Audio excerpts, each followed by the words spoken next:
자, 여러분 한 주 동안 평안하셨나요? 네, 한 주가 주일 단위로 돌아가기도 하는데 저는 금요일 단위로 돌아가기도 합니다. 그러시죠? 네, 불타는 금요일 저녁인데 우리 성령의 불을 태우기 위해서 이 자리에 오신 여러분 주의 이름으로 환영합니다. 자, 우리 하나님의 말씀 오늘 같이 보겠습니다. 오늘 하나님 말씀 빌립보서 1장 9절부터 11절까지의 말씀입니다. 신약성경 318페이지에 있습니다. 빌립보서 1장 9절부터 11절까지의 말씀입니다. 네, 다 함께 읽으시겠습니다. 시작. 내가 기도하노라 너희 사랑을 지식과 모든 총명으로 점점 더 풍성하게 하사 너희로 지극히 선한 것을 분별하며 또 진실하여 허물 없이 그리스도의 날까지 이르고 그리스도로 말미암아 의의 열매가 가득하여 하나님의 영광과 찬송이 되기를 원하노라. 아멘. 네, 오늘 말씀을 위해서요 기도하겠습니다. 하나님 감사합니다. 오늘 저희가 주님을 찬양할 수 있도록 인도하심을 감사합니다. 정말 예전에 찬양하는 사람들이 하나님을 찬양했던 그런 감성과 그런 말씀과 그런 그 느낌으로 주님을 찬양할 수 있도록 인도하심을 감사합니다. 하나님 아버지, 오늘 저에게 기도에 대한 이 말씀을 주시니 감사합니다. 성령 하나님께서 이 말씀 저희 마음에 새겨주시고 오늘 이 말씀으로 기도할 때 하나님의 영광과 찬송이 될 수 있는 저희와 저희 가족과 백향목 교회 될 수 있도록 인도하여 주옵소서. 종의 모든 모습은 가려주시고 하나님 말씀의 능력만 드러나는 이 시간 될 수 있도록 주님 인도하여 주시옵소서. 감사드리고 예수님의 이름으로 기도드립니다. 아멘. 자, 오늘 말씀의 제목이 무엇이었죠? 오, 감사합니다. 바로 나오시네요. 네, 예전엔 왜 그런 걸 물어보지? 네, 설교 말씀 가운데 한 짧으면은 제가 한 20분, 길면은 3, 40분 설교하는데 여러분 한 주 지나면 다 기억나세요?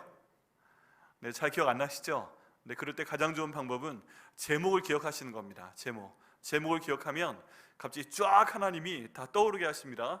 오늘 말씀의 제목은 하나님의 영광과 찬송이 되자라고 저희가 알고요, 또 이대로 기도하는 것입니다. 그래서 오늘 기도하실 때요, 저와 여기 계신 여러분과 우리 백향목교회 식구를 전부 다 하나님께서 하나님의 영광과 찬송이 되게 하실 것을 믿습니다.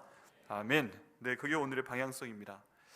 저희가 하나님께 기도하는 것이 호흡이라고 합니다. 그리고 이 호흡에는 여러 가지 종류가 있죠. 저희가 평소에 편안하게 숨을 쉴 때도 있고 힘들게 숨을 쉴 때도 있고 고통스럽게 숨을 쉴 때도 있고 막 그렇습니다. 그렇죠? 가만히 숨을 보시면 그럴 거예요. 누구는 복식 호흡을 하라고 해보고 누구는 또 때론 숨을 멈춰보라고 하고 누구는 짧게 들이셨다가 길게 내셔라, 뭐 별의별 얘기를 다 많이 합니다. 그런데 저희가 기억하는 호흡이 있습니다. 기억하는 내용이 있습니다. 그게 어떤 호흡이에요? 우리가 굉장히 힘들 때 가쁜 숨을 쉴 때 우리는 또 호흡을 합니다. 그렇지 않으세요? 네, 평소에는 저희가 숨을 쉬는지 안 쉬는지 잘 몰라요. 그런데 너무 힘들어서 한번 열심히 뛰어봤을 때 헥헥거립니다. 특별히 저희 성가대 분들은요, 제가 헥헥거리는 소리를 가장 많이 들으시는 분들이세요. 네, 왜 그러냐 하면 제가 1부 예배 마치고 2부 예배 전에 저희 성가대에 올라갈 때 항상 엘리베이터를 사용하지 않습니다. 왜냐하면 엘리베이터가 주일은 굉장히 바쁘잖아요. 네, 그렇기 때문에 엘리베이터를 사용하지 않고 계단으로 여기 3층부터 성가대실 4층 또는 2층부터 4층 갑니다. 그런데 올라갈 때는 괜찮았는데 올라가서 조금 있다가 기도를 하나님 하고 시작할 때부터 숨이 차요. 그때부터 헥헥거려요. 성가대분들은 아실 거예요. 목사님이 급해 오셨거나 계단이 힘들거나 체력이 부실해, 저질 체력이야, 뭐 등등 여러 가지 생각을 하실 거예요. 그때마다 저는 호흡이 참 가쁘다 하는 그런 생각을 하게 됩니다. 저희 삶 가운데 호흡이 가쁜 순간이 있어요. 갑자기 움직일 때, 갑자기 힘든 일이 생겼을 때, 또 어떤 때는 호흡이 쉬어지지가 않아요. 하고 해야 되는데 숨이 쉬어지지가 않아요. 너무 힘들어요. 그럴 때 또 기억에 남는 호흡이 됩니다. 여러분 숨이 막혀보신 기억 다 있으시죠? 물속에 들어가서 숨이 막히셨건 또 뭐 바다에서건 수영장에서건 갑자기 깊은 데에 빠졌을 때 급한 데 숨을 쉬어야 되는데 숨을 쉬려고 헉 하고 숨을 쉬었더니 공기가 들어오는 게 아니라 짠 바닷물이 들어올 때 여러분 그 순간은 머릿속에 다 기억이 납니다. 그런 어려운 순간에, 그런 힘든 순간에 저희는 어떤 기도를 드려야 될까요? 라고 질문을 한다면 여러분 무엇이라고 답변하시겠습니까? 정말 어려운 순간에, 내가 숨이 쉬어지지 않는 순간에 정말 숨이 막히는 순간에 하고 급하게 숨을 들이셨는데 짠물이 막 코와 입으로 들어오는 그 순간에 여러분, 우리는 어떤 기도를 해야 될까요? 어떤 기도를 해야 될까요? 네, 살려달라는 기도가 처음 나오죠. 하나님 살려주시옵소서. 죽으면 소용없잖아요. 그때는 하나님 살려주옵소서 하는 기도가 당연히 나오게 됩니다. 네. 근데 정말 소망조차 없을 때, 지금 잠깐 살아나는 게 문제가 아니라 내가 참 소망이 없다, 앞으로 어떻게 하지? 내가 지금 아프다, 나을 만한 병이 아니다, 앞으로 어떻게 하지? 내가 지금 돈이 없다, 앞으로 돈이 많이 필요한데 앞으로 어떻게 하지? 내가 도와줘야 될 사람들이 좀 필요한데, 날 도와줄 사람들이 필요한데 주변에 아무 사람도 안 보인다, 내가 어떻게 해야 되지? 여러분, 그런 많은 순간들이 생깁니다. 그럴 때 우리 어떻게 기도해야 될까요? 오늘 말씀을 통해서 본문의 기도를 통해서 이럴 때 이렇게 기도해야 되는구나 하는 것을 한번 살펴보고자 합니다. 네, 결국에 이 기도의 끝은 무엇일까요? 하나님의 영광과 찬송이 되게 하여 주옵소서 라고 기도하는 것입니다. 자, 오늘 본문의 내용을 한번 보겠습니다. 본문의 내용 9절, 10절, 11절에 기도에 대한 내용이 나와 있습니다. 여기 처음에 시작하는 시작부터가 이 문장에서 굉장히 특이합니다. 내가 기도하노라 라고 바울이 이 문장을 시도합니다. 바울이 지금 빌립보에 있는 사람들에게 내가 기도하노라 라고 이 기도를 시작하는 것을 보게 됩니다. 여러분, 에베소, 빌립보, 에필골몬, 골로새서, 빌레몬서, 이 네 개의 서신서는 바울이 로마의 감옥 가운데 갇혀서 지금 언제 죽을지 알 수 없는 그 순간에 이 편지를 썼다는 것을 꼭 기억을 하셔야 됩니다. 지금 바울은요, 편한 상태에서 이 편지를 쓰는 것이 아닙니다. 감옥에 갇혀 있습니다. 언제 죽을지 모릅니다. 로마의 감옥은 정말 특이해서요, 감옥에 가면 우리나라에선 밥을 그냥 줘요, 안 줘요? 그냥 줘요? 사 먹어야 돼요? 잘 모르시나 보네. 우리나라에선 군대 가면 그 자기가 쓸 총을 사가야 되죠. 근데 군대 가면 이등병이 제일 먼저 해야 되는 게 PX 가서 그 총을 사오는 것입니다. 알고 계시나요? 모르시나요? 모르시는구나.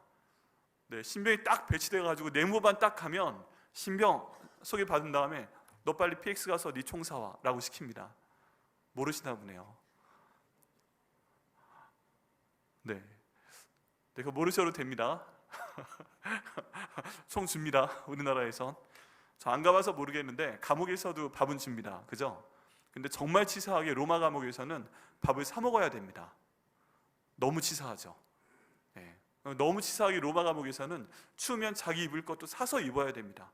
정말 치사하죠, 그 부자 로마가. 근데 지금 바울이 그런 상황이었어요.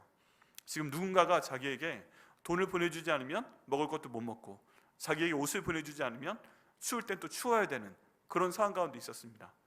우리나라에서는 감옥에 들어가면 몸도 아플 때 고쳐줍니다. 근데 로마 감옥에선 그렇지 않습니다. 바울의 상황은 지금 가장 안 좋은 상황 가운데 있습니다.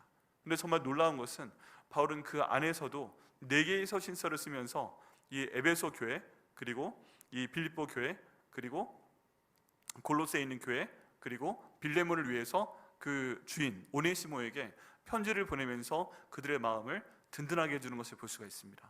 대단한 사람이죠. 그런데 이때 하는 기도를 보게 되면 바울이 어떤 자세로 평소에 기도하는지 저희가 알 수가 있습니다. 오늘의 말씀이 바울이 감옥에 있어도 어떤 마음을 가지고 어떤 것을 받기 위해서 지금 기도하고 있는가, 그리고 이 어려운 상황을 바울은 어떤 기도를 하면서 통과하고 있는가 하는 것을 볼 수가 있습니다. 우리 가운데 평안하신 분들은 정말 좋으시겠지만 내가 참 힘들다, 내가 정말 바울처럼 힘든 상황 가운데 있다 하시는 분들은요, 살려주옵소서 기도하셔야 됩니다. 돈 주시옵소서 기도해야 됩니다. 건강 주시옵소서 기도해야 됩니다. 근데 그것을 뛰어넘는 오늘의 바울의 기도를 보시고, 하나님, 저도 이런 기도를 할 수 있는 사람 될 수 있도록 인도하여 주옵소서 먼저 아시고요, 또 기도를 해보시고 그를 통해서 하나님의 영광과 찬송이 되시는 저 여러분 되시기를 예수님의 이름으로 축복합니다.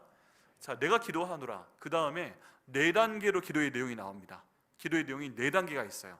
자, 첫 번째 단계가 무엇이냐 하면은 9절에 너희 사랑을 지식과 모든 총명으로 점점 더 풍성하게 하사, 이게 첫 번째 기도입니다.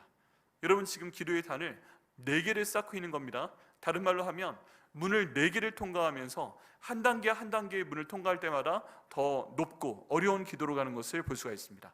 갑자기 뛰어넘지 않아요. 그런데 지금 첫 번째 단계의 기도는 무엇인가? 내가 너희를 위해 기도하노라. 너희 사랑을 지식과 총명으로 점점 더 풍성하게 하여 주옵소서라고 지금 기도한다는 것입니다. 다른 사람을 위해 기도하기 때문에 자기 자신을 위해서도 그렇게 기도하는 것이죠. 자, 그러면 이 첫 번째 기도가 결코 만만치 않아요. 너희 사랑을, 너희 가운데 사랑이 있는 것을 내가 알고 있다. 근데 이 사랑은 아가페의 사랑을 말합니다. 여러분, 사람들이 사랑을 말할 때 남녀 간의 사랑을 에로스라고 합니다. 그리고 친구 간의 사랑을 필레오 또는 필리아의 사랑이라고 얘기합니다. 그런데 하나님처럼 우리 위해서 자신의 목숨까지 드린 그런 사랑을 아가페의 사랑이라고 합니다. 근데 여기 나와 있는 이 너희 사랑을 에서 이 사랑이라는 단어는 아가페의 사랑이라고 나와 있습니다. 아가페의 사랑. 지금 빌립보 교회에 있는 성도들이 사랑하고 있다는 얘기예요. 인정합니다. 너희 빌립보 교회 사람들아, 너희가 서로 사랑하고 있구나. 그것도 단지 친구의 사랑 그런 거 말고, 그냥 남녀 간의 사랑 그런 거 말고, 너희 가운데 정말 하나님의 사랑으로, 예수님께서 너희를 사랑하신 그 사랑으로 너희가 사랑하고 있구나 하는 것을 인정하고 있다는 것입니다. 그런데 이것은 시작이에요. 시작. 예수 믿는 사람이라면 당연히 이런 사랑을 해야 돼요. 지금 그 다음 나오는 것이 뭐냐 하면은, 너희 사랑을, 그런 아가페의 사랑을, 예수님처럼 너희 목숨을 주는 그런 사랑을 지식과 모든 총명으로 점점 더 풍성하게 하시기를 기도한다 라고 얘기하고 있습니다. 여러분, 저희 모두도, 우리 백향목교회도 이 사랑, 특별히 아가페의 사랑을 우리가 갖고 있는 줄 믿으십니까? 아멘. 우리도 아가페의 사랑을 갖고 있는 줄 믿으십니까? 아멘. 우리 성도들 간에 아가페의 사랑을 경험해 보셨습니까? 자, 다시 한번, 우리 성도들 간에서도 아가페의 사랑을 경험해 보셨습니까? 아멘. 꼭 두 번째 해야 크게 하시겠어요? 설교 시간 길어집니다. 네, 한 번에 크게 하세요. 네, 반복하면 2번씩 하면 2배로 길어집니다. 저도 얘기가 많아지잖아요. 네, 이 사랑을 저희가 경험하는 것이 중요합니다. 그런데 바울은요, 이 사랑이 더욱더 풍성하게 하기 위해서는 어떻게 해야 되는가 하는 것을 지금 기도에 담아 설명하고 있습니다. 근데 첫 번째 나오는 게 뭐예요? 너희 사랑이 무엇으로? 지식과 또 무엇으로? 총명으로 점점 더 풍성하게 되기를 기도한다라고 말하고 있습니다. 자, 여기까지 기도 한번 따라 보시겠어요? 하나님 아버지, 저희 사랑이 지식과 모든 총명으로 점점 더 풍성하게 하여 주시옵소서. 아멘. 네, 우리의 사랑을 풍성하게 해야 되는데 무엇으로? 지식과 총명으로. 그럼 여기서 중요한 건 이 지식이 어떤 지식인가 하는 것입니다. 이 지식은요, 하나님을 아는 지식입니다. 하나님을 아는 지식. 특별하게 이 지식을 표현하는 그 단어가 세상의 모든 지식을 말하는 게 아니라, 특별히 성경 가운데서는 하나님을 아는 지식에 대해서 사용하는 에피그노시스라는 단어를 사용하고 있습니다. 이건 사람에 대한 지식이 아니에요. 하나님에 대한 거예요. 그래서 너의 사랑을 점점 풍성하게 할 수 있는 첫 번째 수단, 방법, 도구는 무엇이냐 하면, 하나님이 어떤 분이신지 너희가 더 많이 알아야 된다 하는 것입니다. 하나님의 사랑이 무엇인지 알게 되면 저희 사랑이 풍성하게 될 줄 믿습니다. 이것을 위해서 저희가 해야 될 것은 하나님 말씀을 읽는 것입니다. 너무 많이 반복되는 말씀이지만 이게 어디 가지 않아요.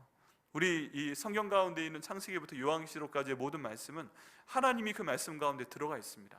예수님이 들어가 계십니다. 성령님이 들어가 계십니다. 세 분 다 하나님이십니다. 그렇다면 우리의 모든 기도는 하나님을 알면 알수록 더 풍성하고 깊어지는 것입니다. 그래서요, 저희가 성경을 읽어야 됩니다. 매일 읽어야 됩니다. 읽을 때요, 이 말씀을 읽고 지나가는 것이 아니라 이 말씀을 순종하기 위해 노력을 해야 됩니다. 그럴 때 내가 어떤 희생을 치르고 나서라도 하나님을 아는 지식이 내 삶 가운데서 이루어지고, 내가 손해를 보더라도 순종해야지 라고 하며 그 말씀을 경험적으로 우리가 알아나갈 때 우리 가운데 있는 하나님의 사랑이 더욱더 풍성하여진다고 지금 사도 바울은 말씀하고 있습니다. 그럼 두 번째, 그 다음 나오는 총명은 무엇인가? 모든 총명이라고 되어 있잖아요. 이 총명은 사람에 대해서 분별하는 지식을 말합니다. 네, 처음의 지식은 하나님에 대한 지식을 말하는데, 그 다음 나오는 모든 총명은 사람들에 대한 지식을 말하고 있습니다. 특별히 사람을 내가 딱 봤을 때 통찰력을 가지고 이 사람을 파악하는 그런 지식을 말하고 있는 거예요. 여러분, 저희가 하나님만 알면 안 됩니다. 사람도 알아야 됩니다. 왜 그래요? 지금 사람의 형상이 누구의 형상을 따라 창조가 되었어요? 하나님의 형상을 따라 창조가 되었습니다. 그래서 하나님을 연구하면 사람의 모습이 잘 보이기도 하지만, 사람에 대해 잘 연구하고 사람에 대한 통찰력을 갖게 되면 또 하나님에 대한 것도 저희가 더 잘 알 수 있게 됩니다.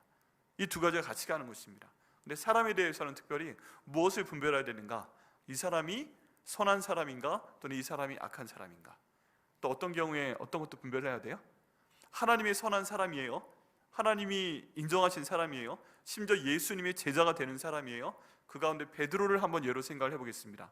베드로는 선한 사람이에요? 악한 사람이에요? 선한 사람이에요? 악한 사람이에요? 몰라요?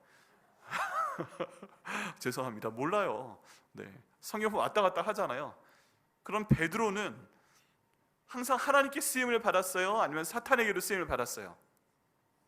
하나님께만 쓰임 받았다, 사탄에게만 쓰임 받았다? 둘 다다. 네, 맞습니다. 둘 다. 심지어 예수님께서 내가 십자가에서 죽어야 하리라 라고 얘기할 때 베드로가 예수님을 위해 주는 척하면서 주여 안 됩니다 하고 뜯어 말렸잖아요. 그때 예수님께서 돌아보시면서 하신 말씀이 뭐예요? 사탄아 물러가라 였습니다. 여기는 베드로는 예수님이 선택할 정도로 인정한 사람이었고 예수님의 수제자였고 그런 사람인데, 순간순간 어쩌다 가끔은 사탄한테 쓰임받는 경우도 있었다는 거예요. 여러분, 우리가 이 한계를 인정을 해야 됩니다. 가끔은 내가 사탄한테 쓰임받는 경우가 있다. 주님, 그런데 그런 경우가 많지 않도록 하여 주옵소서. 그 사람을 어떤 영적인 통찰력을 가지고 봐야 됩니다. 지금 이 사람이 물론 하나님의 사람이고 하나님의 형상을 갖고 있는 사람인데, 지금 하나님께 쓰임받고 있는 사람인가, 지금 잠깐 요 순간 요 한 10초, 20초, 30초, 1분 아니면 1시간 요 동안에 이 사람이 사탄의 쓰임을 받고 있는 사람인가, 이것도 저희가 분별을 해야 됩니다. 그 미혹의 영은요, 누구한테나 들어갈 수 있어요. 우리 누구도 장담할 수가 없습니다. 근데 그런 상황 가운데서 지금 성경은 모든 총명으로 그것도 분별해야 된다라고 이야기하고 있습니다. 그럴 때 우리의 기도가, 우리의 사랑이 점점 풍성하여진다고 사도 바울이 기도하고 있는 것입니다. 자, 그럼 이 첫 번째 기도, 첫 번째 단계 기도를 한번 정리해 봅니다. 첫 번째 단계의 기도, 너희 사랑을, 우리가 갖고 있는 그 아가페의 사랑을 점점 더 풍성하기 위해서 하나님 저희에게 하나님을 아는 지식을 주시옵소서. 또 사람에 대해서 잘 아는 모든 총명을 주시옵소서. 그를 통해서 저희에게 있는 하나님의 아가페의 사랑이 점점 더 풍성할 수 있도록 인도하여 주시옵소서. 같이 한번 기도해 보시겠어요? 하나님 아버지, 저희에게 있는 아가페의 사랑을 하나님을 아는 지식과 사람에 대한 총명한 분별력으로, 통찰력으로 점점 더 풍성하게 하여 주시옵소서. 아멘. 이루실 줄 믿습니다. 아멘. 자, 이제 이렇게 해서 첫 번째 문을 통과합니다. 그리고 두 번째부터 나오는 기도의 제목은요, 앞에서 저희가 한 이 기도에 대한 결과로 나타나는 내용들입니다. 이걸 위해 또 기도합니다. 하나님, 이렇게 해서 이런 기도를 드렸으니까 그 다음부터 이런 결과가 이 빌립보에 있는 성도들에게 나타나게 하여 주옵소서. 저희는 또 기도합니다. 하나님, 첫 번째 이 기도 드렸으니까 이 두 번째부터 나타나는 기도의 결과가 우리 백향목교회 성도 한 분 한 분 가운데, 가정 가운데, 우리의 모든 사역 가운데 나타날 수 있도록 인도하여 주시옵소서. 이루실 줄 믿습니다. 그 결과가 되는 두 번째 기도가 무엇일까요?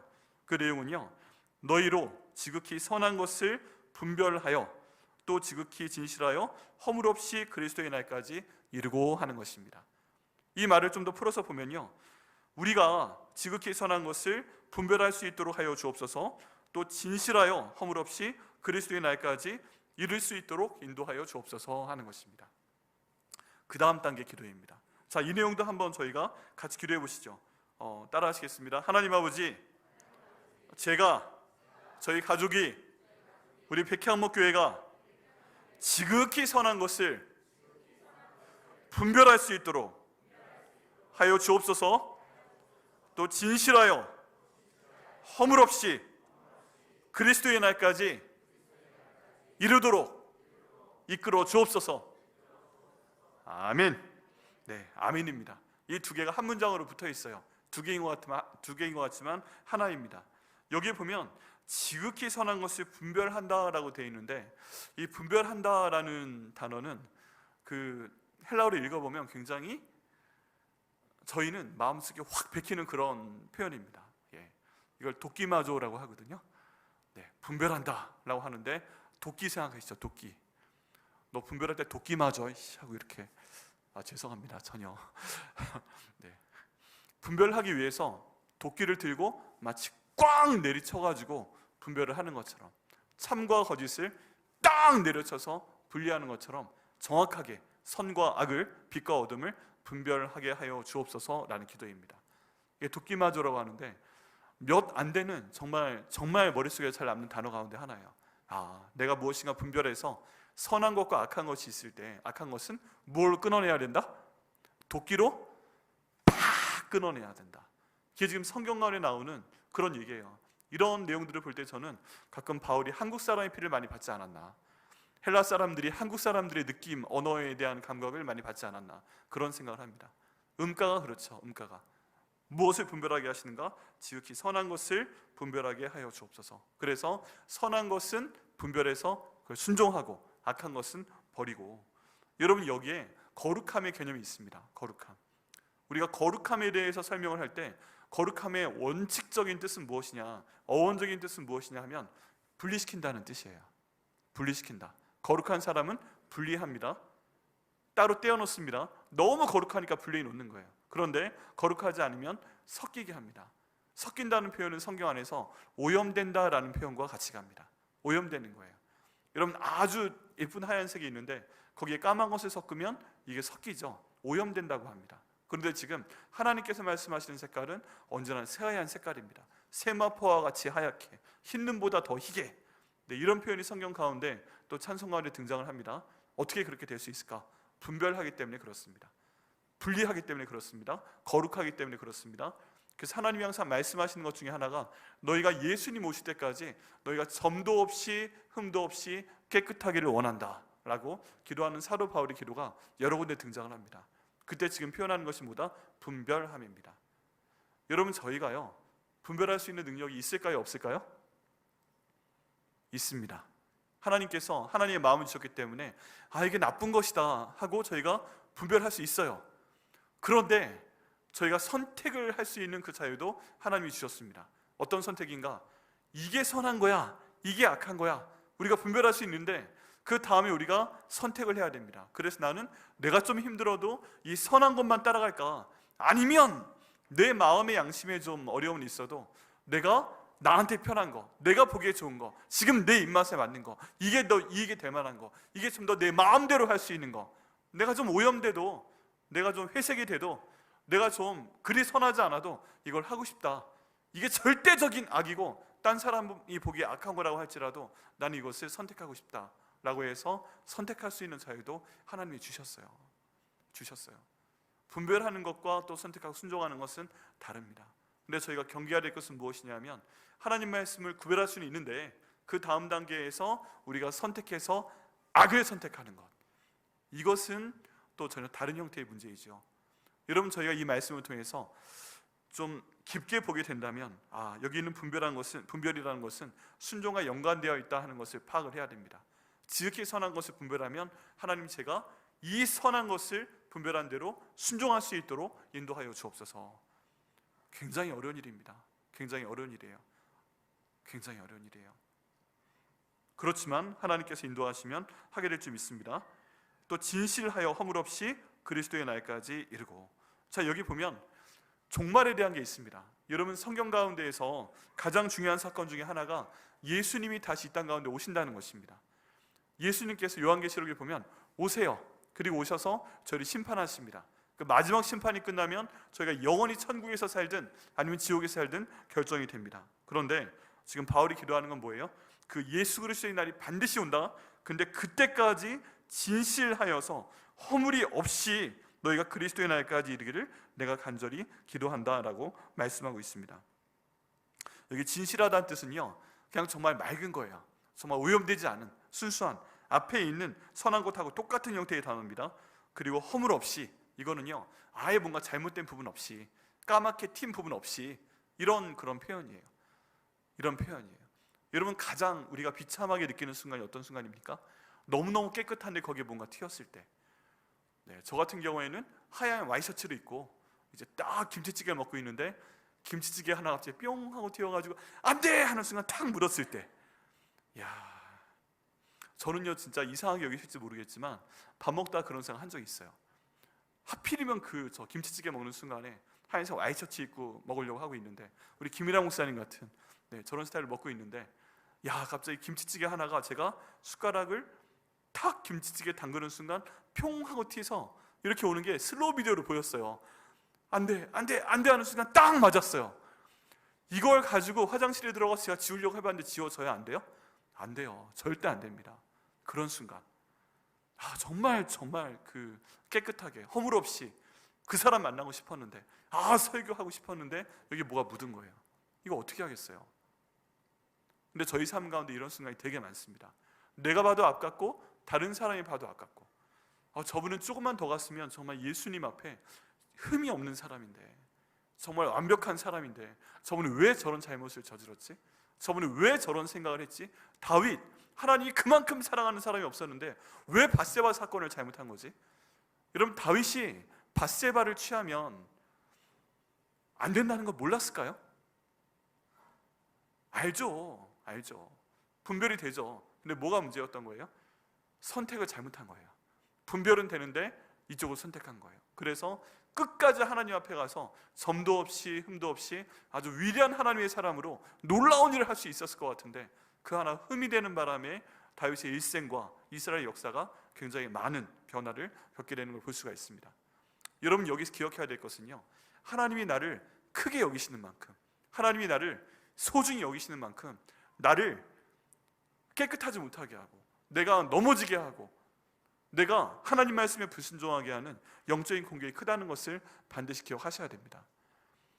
어떤 분 그러세요. 내가 참 시험이 많아요. 그런 분들은 한편으로는 감사하셔야 됩니다. 왜 그래요? 나를 넘어뜨려야만 하나님의 일이 약해지거든요. 나를 넘어뜨려야만 하나님의 뜻을 이루지 못하시거든요. 그렇기 때문에 그만큼 사탄의 공격이 또 많은 겁니다. 여러분, 오늘 말씀 기억하셔야 됩니다. 하나님, 저희가 이렇게 될 수 있도록 인도하여 주옵소서. 그리스도의 날까지 이루되 어떻게 저희가 선한 것을 분별하며 또 진실하여 어떤 허물도 없이 그리스도의 날까지 이룰 수 있도록 인도하여 주시옵소서.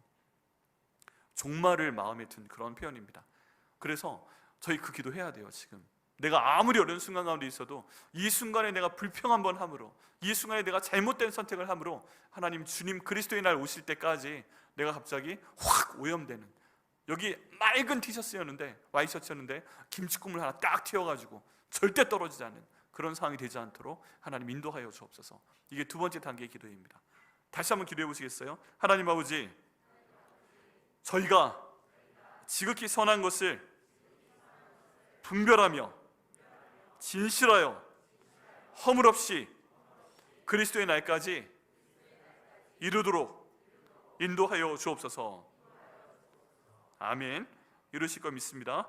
그 다음 세 번째 단계의 기도입니다. 세 번째 단계는 11절의 앞부분입니다. 예수 그리스도로 말미암아 의의 열매가 가득하게 하여 주옵소서.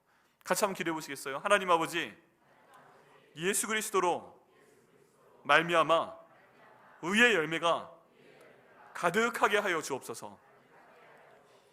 자, 여기에 보면 그 다음 단계, 예수 그리스도 나이에 이르렀는데 우리가 자랑할 수 있는 것은 무엇이냐면 의의 열매입니다. 그것도 나 자신의 의를 통한 열매가 아니라 예수님이 보시기에 네 열매는 정말 의롭다 할 만한 그런 열매를 저희가 맺어야만 된다는 것입니다. 예수 그리스도로 말미암아 의의 열매가 가득하여. 여러분, 여기 저희가 인정할 건 인정을 해야 돼요. 내가 갖고 있는 의로 예수님께 인정받을 수 있어요? 내가 이 땅 가운데서 뭔가 선한 일을 해서 예수님께 많이 인정받을 수 있어요? 우리 마음에 있는 동기가 항상 선해요? 항상 의로워요? 그렇지 않습니다. 그렇지 않아요. 여러분, 어떤 분들은요, 어떤 설교자는, 어떤 주석가는 이 내용이 현재 우리가 추구하는 것과 굉장히 다르다라고 얘기합니다. 그런 분들은요, 이렇게 읽습니다. 약간 변조를 줘서 예수 그리스도로 말미암아 성공의 열매가 가득하여. 근데 사실은 어떠세요? 우리가 지금 기도하는 내용은 뭐예요?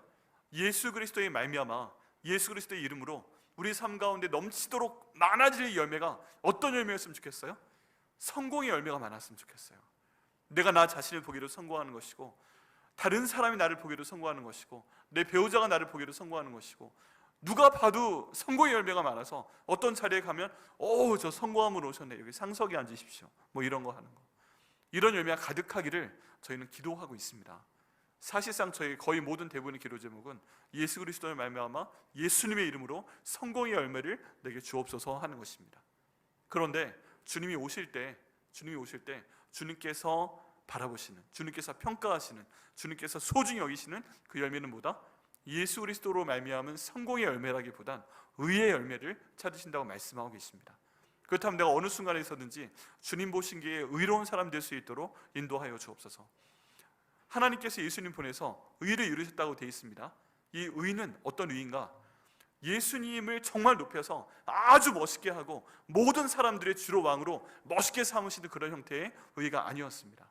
오히려 죄 지은 사람들을 위해서 예수님 이 땅에 보내서 십자가에 죽게끔 하시고, 죽어있는 예수님을 살려내시고, 이 살아나신 예수님을 우리의 주인으로 삼으셔서 아주 불쌍한, 아주 연약한, 아주 힘들게 어떻게 할 수가 없는 우리의 상황을 구해주시는 주님이신 예수님으로 삼으신 그걸 통해서 예수님을 의롭다 하고 말씀하신 분이 바로 하나님 아버지이십니다.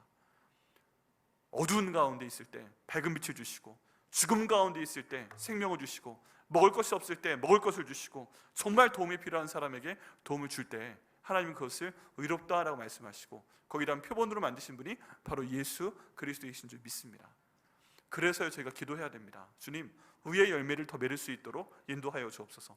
하나님 보시기에 네가 성공했구나, 이것도 정말 좋은 칭찬이지만 나중에 예수님 앞에 딱 갔을 때 네가 나의 이름으로 의의 열매를 이렇게 많이 거두었구나, 정말 자랑스럽다, 이런 칭찬을 들으면 얼마나 감사할까요? 근데 지금 사도 바울이 추구하는 것은 바로 그것입니다.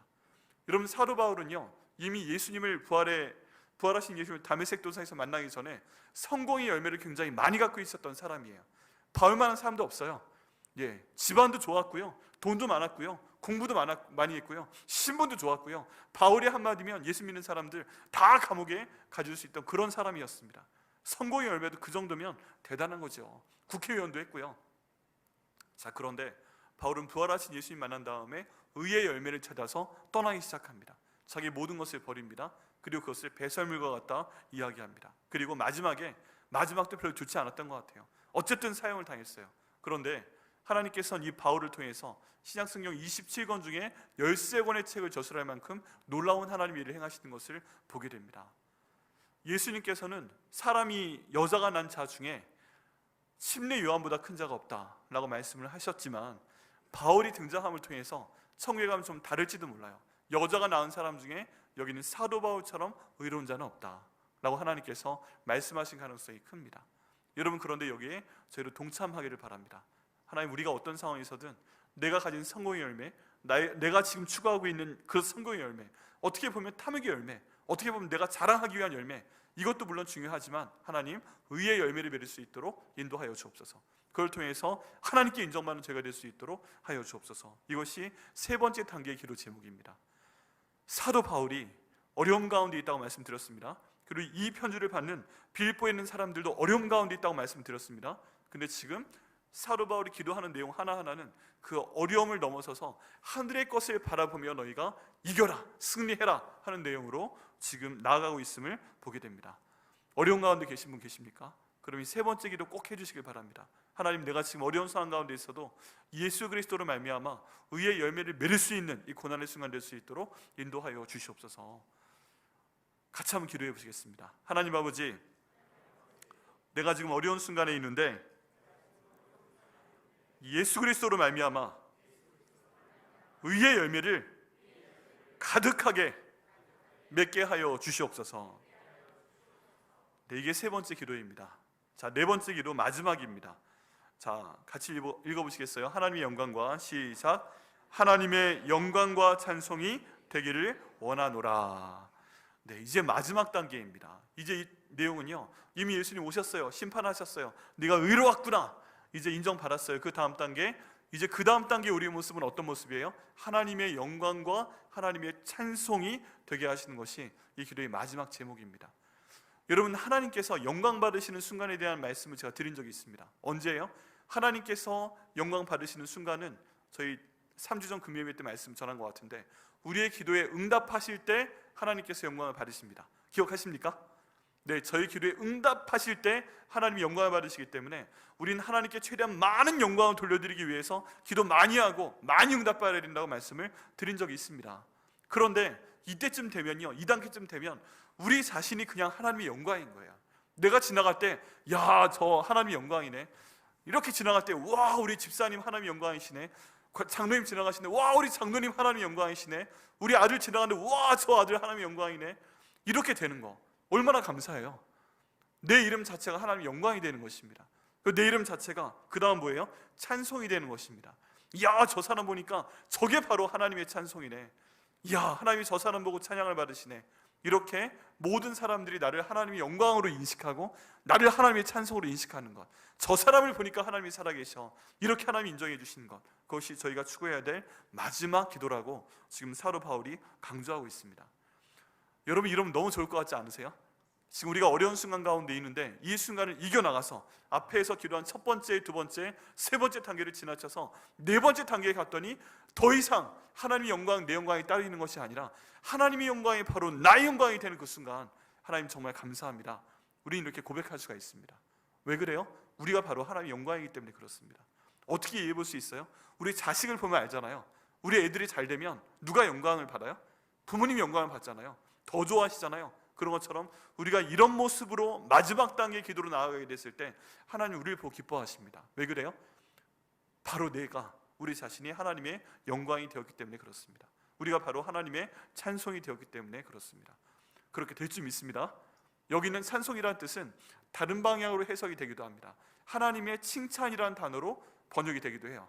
하나님의 찬송이 될 것이냐, 하나님의 칭찬이 될 것이냐, 뭐 괜찮습니다. 어느 쪽이든 둘 다 괜찮습니다. 하나님, 내가 하나님의 칭찬 그 자체가 될 수 있도록 인도하여 주옵소서. 이런 모습으로 나중에 천국에 가면 우리한테 어떤 게 펼쳐질까요?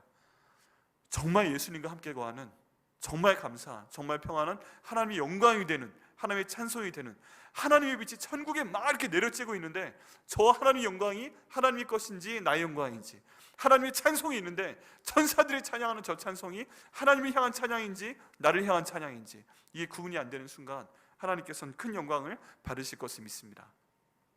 이 모든 내용이요, 이 땅의 고난 가운데 있는 우리와는 상관이 없는 것 같아요. 그런데 다시 한번 생각을 해보면 상관이 있습니다. 왜 그래요? 우리가 어떤 방향으로 나아갈지에 대해서 보여주고 있기 때문에 그렇습니다. 이 땅 가운데 있는 내용만 계속 기도하다 보면은 전에 말씀드렸듯이 어려움에 대한 것만 반복하면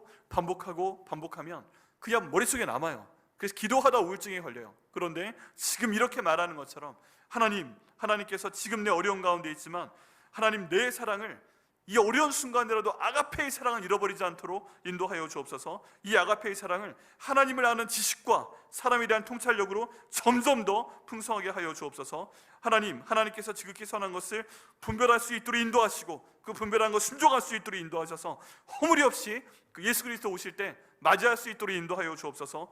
하나님, 예수 그리스도로 말미암아 성공의 열매가 아닌 의의 열매를 가득 맺을 수 있도록 인도하여 주옵소서. 그를 통해 하나님, 내가 주님 오실 때 하나님의 영광의 찬송이 될 수 있도록 인도하여 주옵소서. 하나님의 영광이 곧 내 영광이고 하나님을 향한 찬양이 바로 내 찬양이 되는 그런 사람 될 수 있도록 인도하여 주옵소서.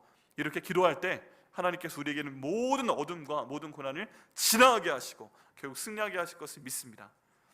여러분, 천국에 대한 표현 중에 천국이 우리 가운데 아직 이르지 아니하였다, 근데 이미 임하였다라는 두 가지 표현이 같이 있습니다. 그건 무엇이냐면, 지금 천국은, 진짜 천국이 아직 우리 가운데 오지는 않았어요. 지금 아직 그때는 아니에요. 그런데 예수님께서 이 땅에 오셔서 회개하라, 천국이 가까웠느니라 라고 말씀하시는 그 순간부터 하나님의 나라가 우리 가운데 이미 임해 있다는 얘기입니다.